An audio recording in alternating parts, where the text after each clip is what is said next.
కొబ్బరికాయ మనకి ఇప్పుడు ఎంత తీసుకుంటున్నారు? నేను బెజవాడలోనూ గుంటూరులోనూ చూస్తే 40 రూపాయల నుంచి 50 రూపాయలు తీసుకుంటున్నారు.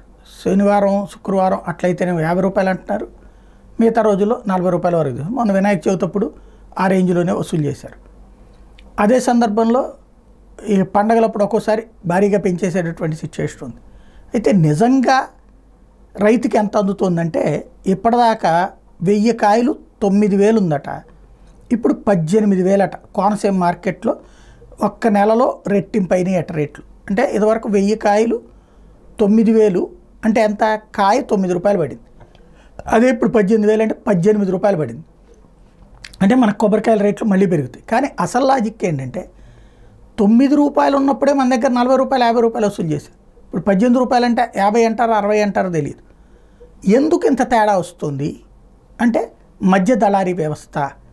రైతుకి పోనీ 30 రూపాయలు అందుతుందా? లేదే. రైతుకి 25 అందుతుందో? లేదే.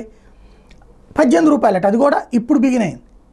కానీ 9 రూపాయలు రైతుకి ఇచ్చి మన దగ్గర మాత్రం 45 రూపాయలు తీసుకుంటాం అంటే మధ్యలో డీలరు, హోల్సేలర్, రిటైలర్ ముగ్గురు తిన్నారు, తలా 10 రూపాయలు వేసుకుంటున్నారు.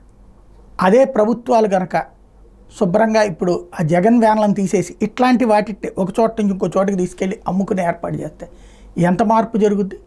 లేదా ప్రభుత్వాలే ఇట్లాంటి సేకరించి అమ్మితే ఎంత బాగుంటుంది? ఎప్పటికప్పుడు ప్రతిసారి ప్రభుత్వాలతో నేను ఈ మాట అంటూనే ఉంటాను.